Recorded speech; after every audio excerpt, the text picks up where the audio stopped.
Welcome back, my Conrad warriors, the channel of mindset.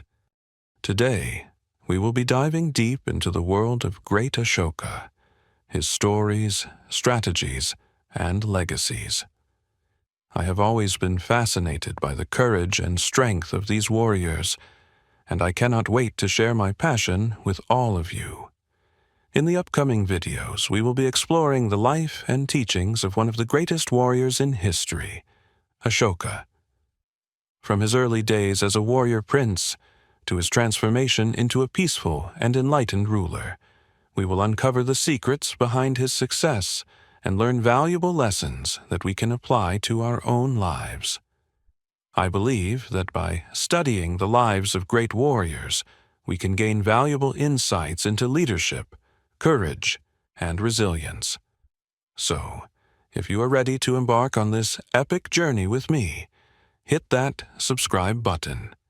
Together, we will learn, grow, and be inspired by the incredible stories of the warriors who came before us. Here are his top 10 quotes. Number 1. No society can prosper if it aims at making things easier. Instead, it should aim at making people stronger. This quote suggests that true prosperity and growth come from challenging and strengthening individuals, rather than simply making life easier. When a society focuses on making things too easy, it may lead to complacency, dependence, and a lack of personal development. In contrast, when individuals are encouraged to face challenges, push their limits, and grow stronger, both they and society can reach greater heights. It implies that adversity, effort, and resilience are key to long-term success and advancement.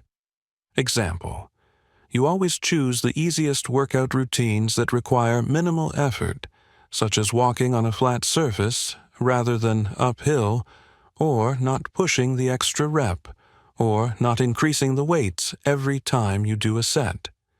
There will be little or no physical progress. It may seem easier in the short term, but it won't help you grow stronger or improve your fitness levels over time. Instead of sticking to the easiest exercise, you could gradually increase the challenge by introducing more intense activities. For example, you might start incorporating strength training, interval running, or weightlifting into their routine. By pushing yourselves to engage in more demanding physical activities, you would develop strength, endurance, and resilience. Compounding progress. Small efforts made consistently lead to big results over time. Whether it's learning, fitness, career skills, or relationships, starting early and staying persistent gives your growth time to compound, like interest in a bank account. Building discipline and habits. Pushing yourself helps you build discipline. Once good habits form, they run on autopilot, making it easier to keep making progress even when motivation dips. Habits built today will serve you tomorrow. Creating opportunities. Effort today often leads to opportunities tomorrow. The skills, knowledge, and network you develop now can open doors you can't even see yet. Increasing resilience. Every time you push through a challenge, you strengthen your mental toughness. That resilience is critical for facing future setbacks and staying on course. Future you will thank you. Imagine yourself in 5 or 10 years. That version of you will be grateful you didn't procrastinate, gave your best, and built a strong foundation to stand on. My fellow Conrads, in short, pushing yourself today is an investment in a better, freer, and more capable version of yourself tomorrow. Number 2. It is forbidden to decry other sects. The true believer gives honor to whatever in them is worthy of honor. This means that it's wrong to criticize other belief systems or groups. A true believer should respect and appreciate the good things in other people's beliefs, even if they are different. It encourages understanding and kindness rather than judgment. Don't insult or put down different beliefs. Instead, recognize and respect what is good or noble in them. Imagine you're really into weightlifting. One day at the gym, someone starts mocking people who do yoga or Pilates, saying things like, "That's not real training. It's just stretching." Instead of agreeing, you say, "Actually, yoga builds incredible core strength, flexibility, and body control. It's different from lifting, but it has a lot of value too." In this case, you're not part of the yoga sect of fitness, but you're choosing not to decry it, and you're honoring what's good in it. You're showing that a true fitness enthusiast respects all approaches that have value, even if they follow a different path. This value, respecting what is good in others, even if they are different from you, is important to live by for several deep and practical reasons. Here are 5 reasons it builds unity instead of division. When we avoid attacking others and instead recognize their strengths, we create connection rather than conflict. Whether it's religion, culture, or fitness, this mindset helps build community, peace, and mutual respect. It reflects humility and wisdom. No one has all the answers. When you honor what's good in others, you're acknowledging that truth, value, and insight exist outside your own bubble. That's a sign of real maturity and wisdom. It encourages learning and growth. If you dismiss others, you close yourself off. But when you appreciate different approaches, you become more open-minded and often end up learning something new that strengthens your own path. It promotes tolerance in a diverse world. We live in a world of many beliefs, traditions, and perspectives. Respecting what is honorable in others helps us live together with empathy, even if we disagree. It's the foundation of peaceful coexistence. It cultivates inner peace. People who constantly criticize others often carry bitterness or insecurity. Honoring what's good, even in those who are different, fosters calm, kindness, and confidence within yourself. My fellow Conrad warriors, in short, this value of Ashoka helps you become a better human, wiser, kinder, and more connected to the world around you. This is the traits of a true warrior. Number 3. Let all listen and be willing to listen to the doctrines professed by others. This quote encourages openness and receptiveness toward the beliefs, teachings, or ideas of others, even if they are different from our own. It suggests that we should listen with respect and an open mind, rather than dismissing or ignoring doctrines that do not align with our personal views. The idea is to foster understanding, tolerance, and dialogue, allowing for the exchange of knowledge and perspectives in a constructive and respectful way. For instance, you are in a team meeting completing a project. You and your workmate have different ways of tackling the project. You prefer detailed notes and structured explanations, while another employee prefers group discussions and brainstorming. You might feel that their method isn't as effective, while they might think your approach is too slow or boring. Instead of ignoring each other's methods, you should listen to each other's approaches and find a balance. For example, you could take turns first discussing a topic together to get a broader understanding. Then, you could offer a more detailed explanation with your notes. By respecting each other's strengths, you can blend both methods for a more well-rounded project session. This saying, found in many cultures including Greek and African traditions, goes, "You have 2 ears and 1 mouth, so you should listen twice as much as you speak." Listening is how you learn, understand, and grow. Talking reveals what you already know. Listening opens you up to what you don't. In some Sufi tales, a student asks a master, "Why do the wisest dervishes speak so little?" The master replies, "Because the divine speaks in silence, and only the quiet can hear." Meaning, true wisdom and spiritual insight come through stillness, humility, and deep listening, not through constant chatter. In the Tao Te Ching, Lao Tzu says, "Those who know do not speak. Those who speak do not know." Meaning, the truly wise are often quiet observers, not loud talkers. Listening reflects inner strength, while excessive talking can show ego or lack of understanding. In summary, my Conrads, why these legend warriors like Ashoka find listening so important is because listening teaches humility. It brings wisdom. While talking can feed ego, it creates connection, empathy, and peace. It prepares you to speak with greater impact when the time is right. Listening is the doorway to wisdom. Legends just remind us to walk through it. Number 4. The greatest of all victories is the victory of righteousness. This statement means that the most meaningful and important victory is the one where righteousness, or moral correctness, justice, and integrity, triumphs over all other things. It suggests that winning, in a way that aligns with what is morally right, fair, and just, is the highest form of success. In this context, victory is not about material gains, power, or personal achievements, but about upholding moral values and righteousness, which brings true fulfillment and honor. Let me share you an old story of the honest shopkeeper's son. In a small town, a boy named Ayan worked in his father's grocery shop. One day, a rich man came in and accidentally left behind a small bag of gold coins on the counter. Ayan saw it but said nothing.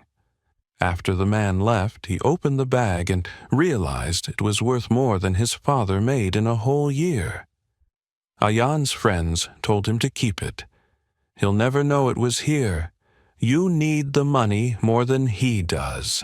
But Ayan knew what was right. He took the bag, ran after the man, and returned it to him.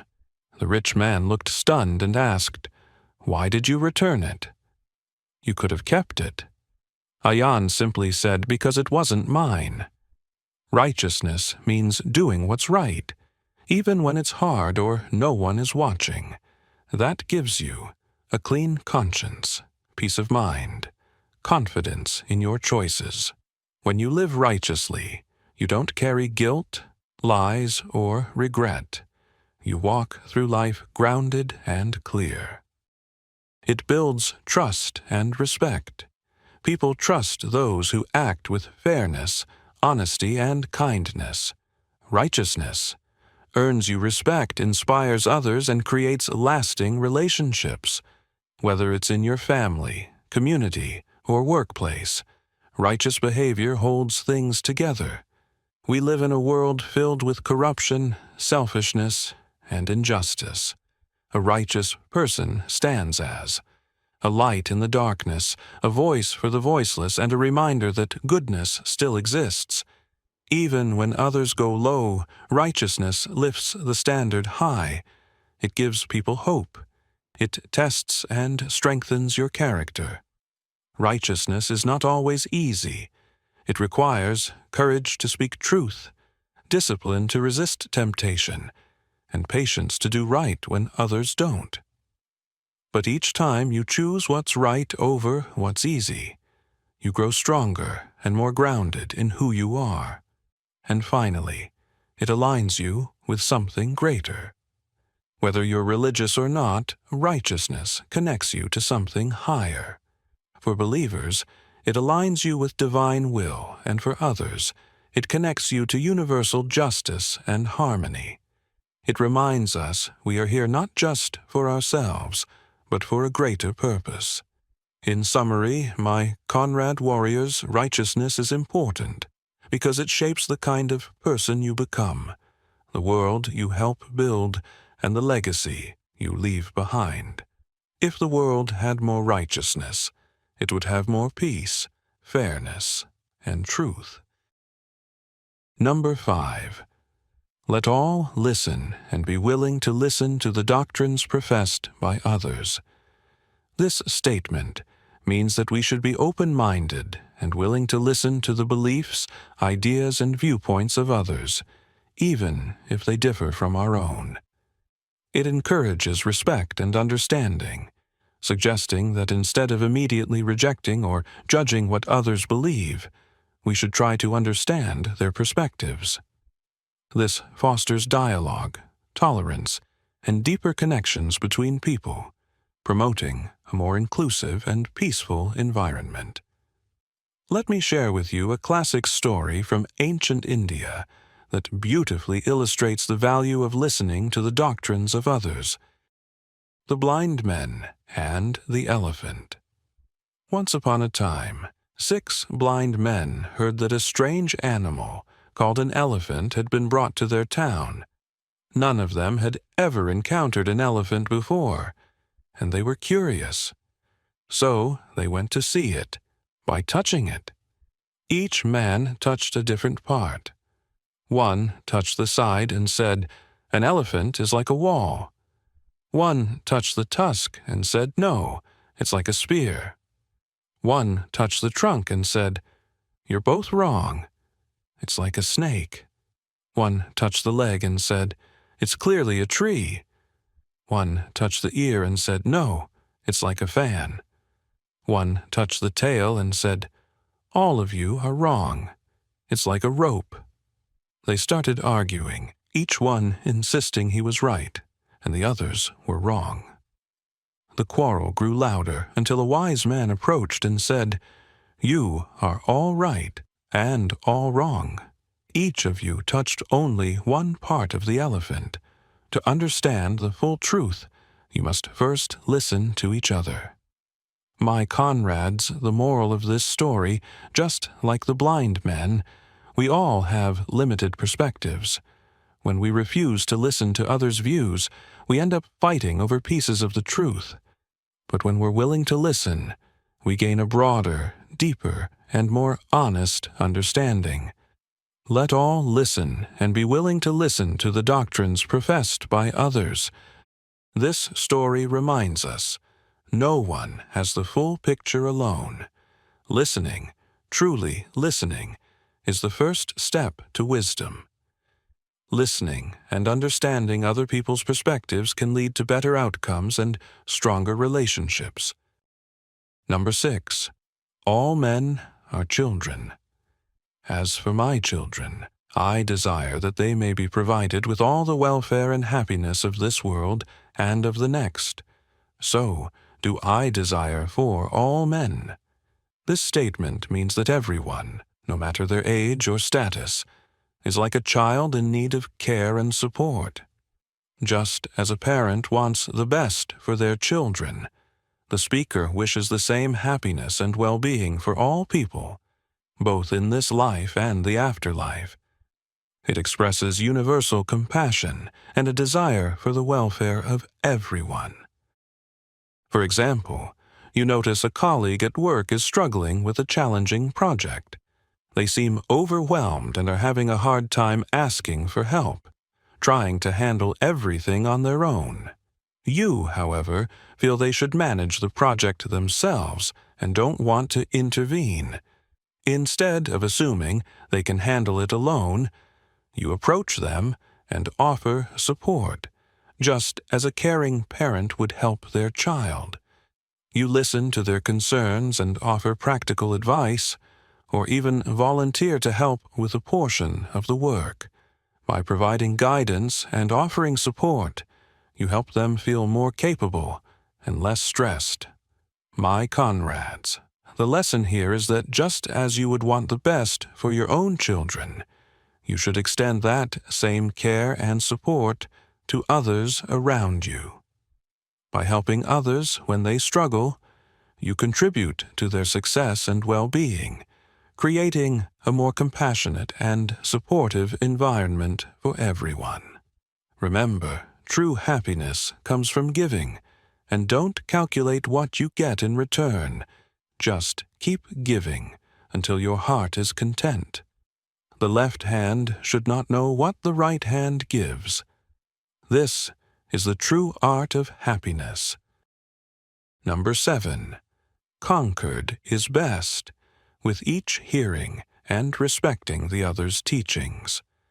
The meaning of this statement is that peace and unity are achieved when people listen to and respect each other's ideas or beliefs. It emphasizes the importance of mutual understanding and respect in creating harmony. The Buddha and the Angry Brahmin. A story of concord through listening and respect. One day, the Buddha was walking peacefully with his disciples when a Brahmin priest, full of anger and pride, approached him.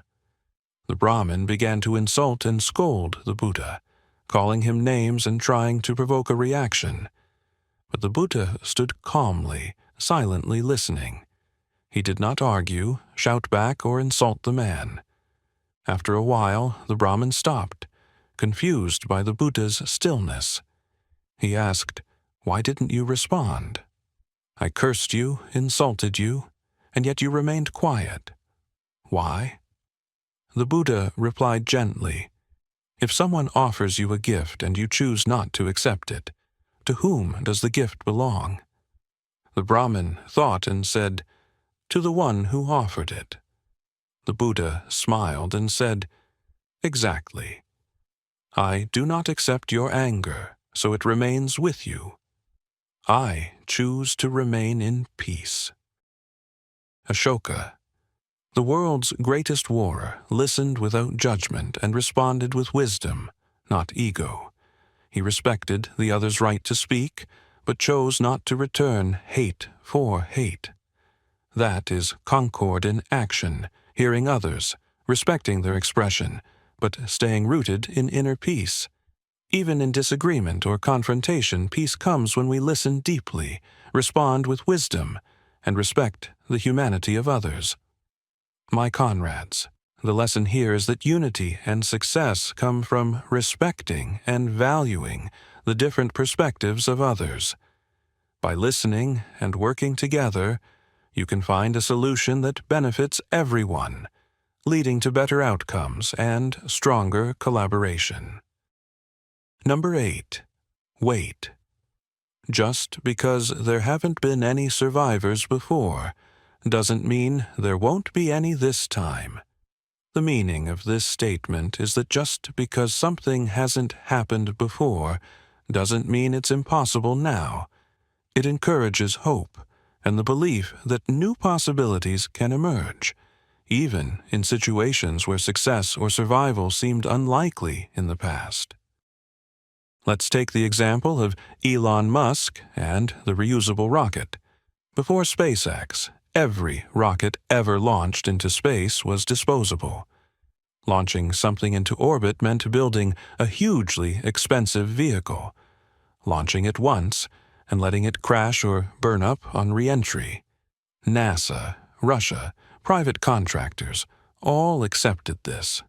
Attempts at reusability, like the space shuttle, had partial success but never fully delivered on low-cost access to space.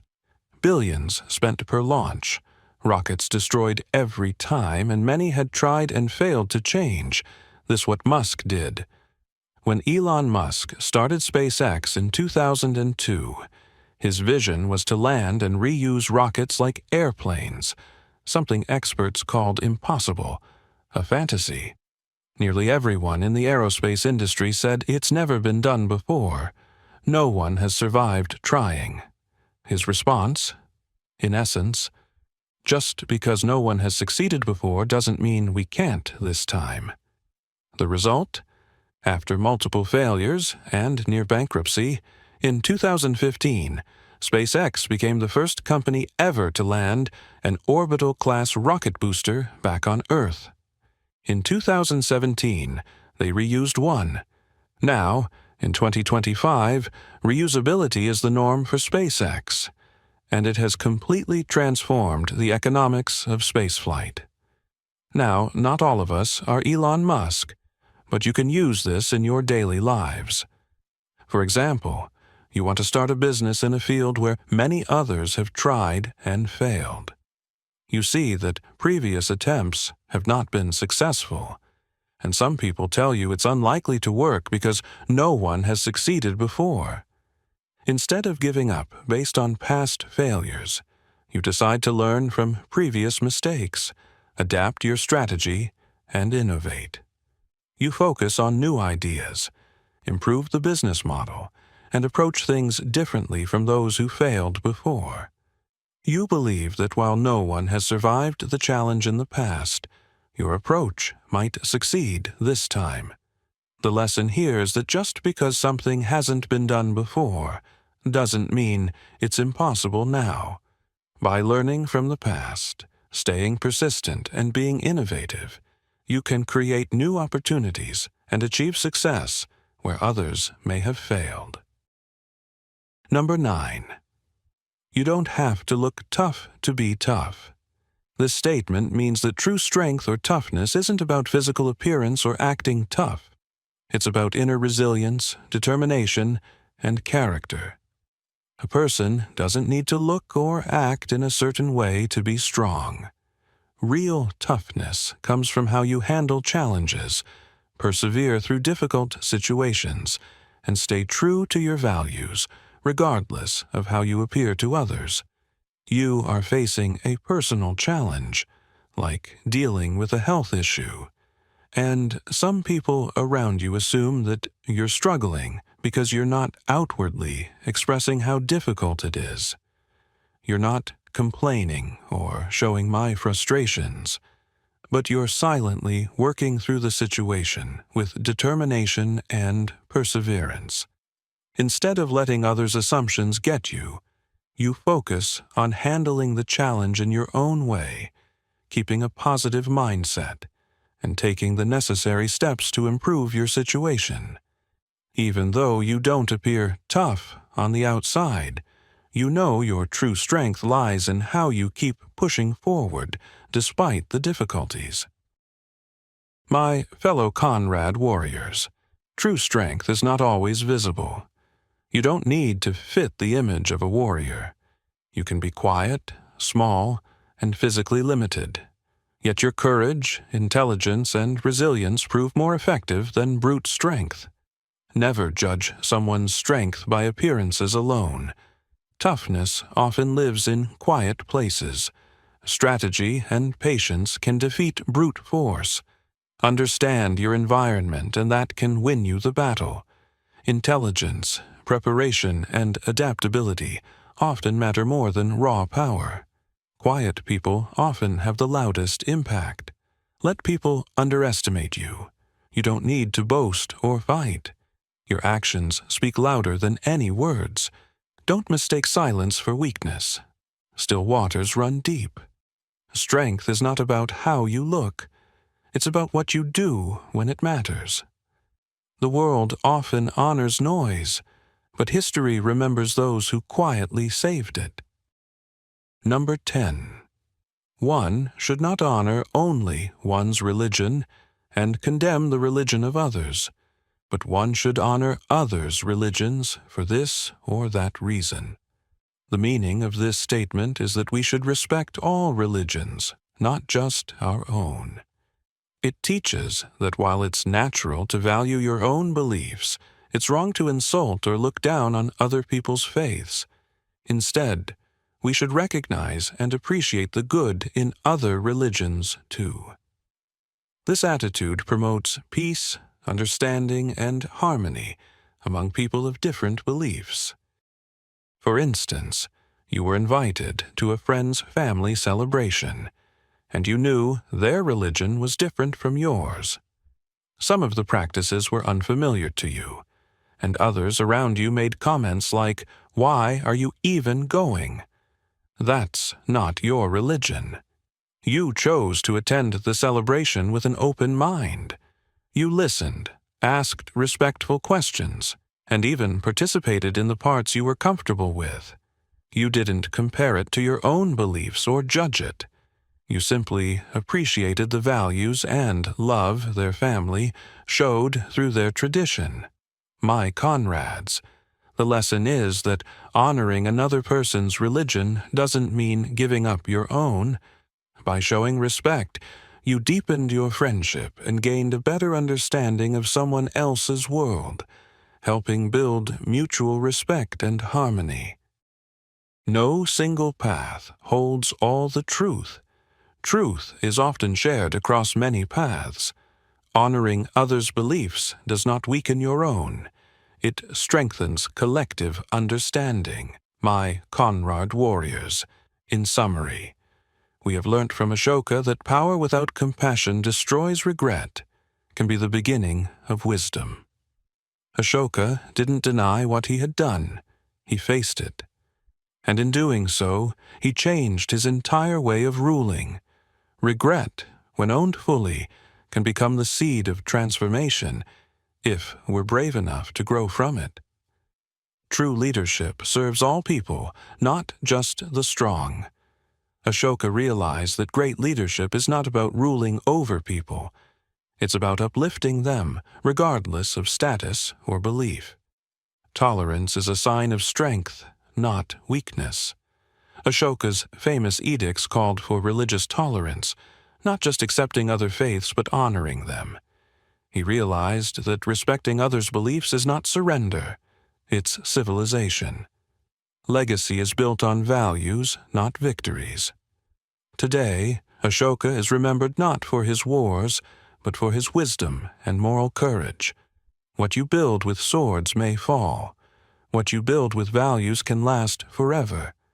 And the final reflection we can all learn is that Ashoka teaches us that even the fiercest warrior can become the gentlest guardian, and that the real battle worth winning is the one within ourselves. My Conrads drops a CW in the comments, which stands for Conrad Warriors, if you like this video about Ashoka's greatest values and quotes. Your writing of Conrad Warriors in the comments is your first step to showing the universe you are ready to become a true warrior. If you enjoy this video, hit the like button and subscribe for more content. What will you do differently to make you into a true warrior like Ashoka? Please share this video with someone who you feel may benefit. Don't forget to like, share, and subscribe to this channel. And thank you for watching.